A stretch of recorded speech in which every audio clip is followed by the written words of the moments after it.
I'm going to talk about the importance of a digital detox. And honestly, guys, I feel like it's very timely. We've had so much negativity over social media coming into this new year.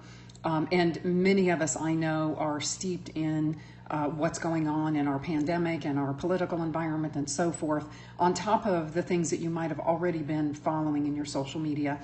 And I'm here to tell you that social media is, first and foremost, can be a very useful and important tool.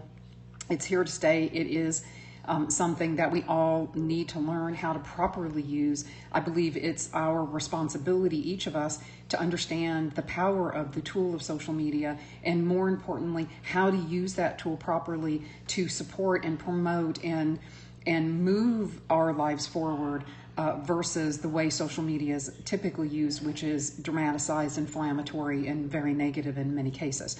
So why is this important? Well, social media can be a complete waste of time, which many of us have very little of, or feel like we have very little of these days.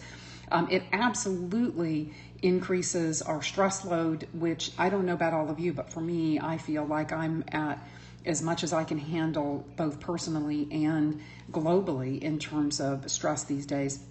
And then it dramatically decreases the quality of really important things like our sleep and ultimately our health and mental emotional status. So there's a lot of really good reasons why you should be doing, number one, a digital detox, but most importantly, developing a digital plan for yourself coming into this new year.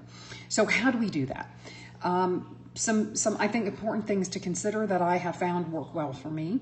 Number one, consider really how much social media exposure do you need, right? If you're someone who uses it in your job, which many of you out there are, then of course that is an important aspect of what you do.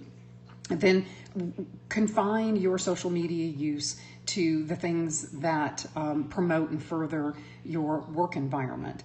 But many of us really don't use social media that much for our work. We spend a lot of time on there from a personal standpoint. So here's some ideas for how you can detox yourself and kind of maintain good digital practices going forward. Number one, I would set a time boundary, and that boundary would be based on having completed all of my self-care, my work obligations, my personal family obligations. So let's say that for me, that would be around 5:30 in the afternoon. I would have set a boundary for myself that I would have some time then to check my Facebook and my Instagram.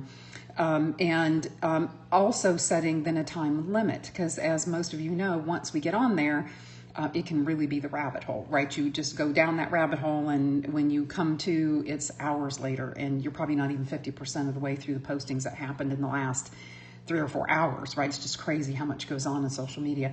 So not only a time boundary, but a time limit, say 15, 20 minutes, and the timer goes off and you're done no matter how much of your social media feed that you got through.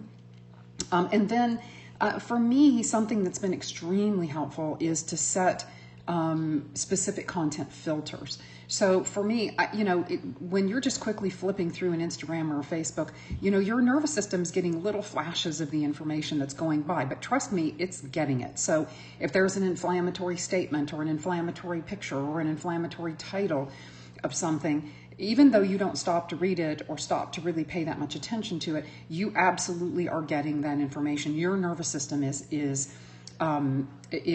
absolutely cataloging that. So it's very important to set filters so that you are not getting social media overload that you're absolutely not even aware of, right? You think, oh, I didn't stop on that article, but you saw the title and your nervous system has already calculated and interpreted what that meant. So you can set content filters. Only follow the things that you want to follow. Don't follow people or agencies that are inflammatory or that are dramatizing information, or that, one of the things I won't follow is the animal sites that post these terribly sad pictures of these poor animals. I feel sorry for them, but my nervous system does not need that information. I know that exists, and I take care of my obligations there in a different way. So that's just an example, but you absolutely have control over the content.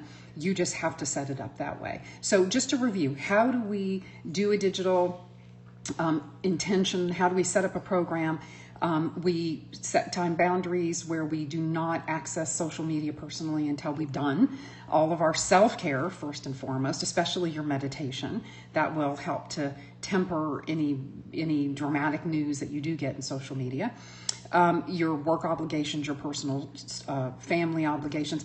Then you can have your time in your social media, but then set a time limit so that you don't go down the rabbit hole and don't reemerge and have wasted a lot of time.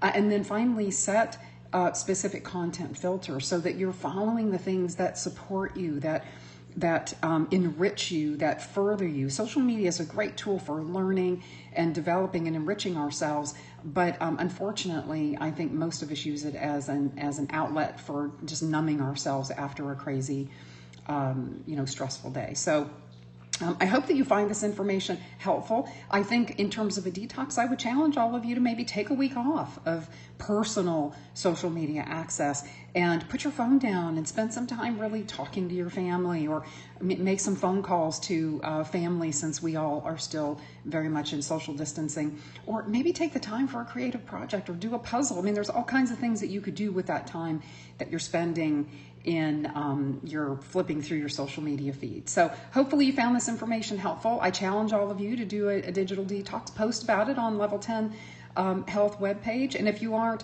already a member of Level 10, it doesn't cost you anything to sign up. Ask to join the page. We would love to have you on there with us. All right, everyone, take care until next week, and Happy New Year.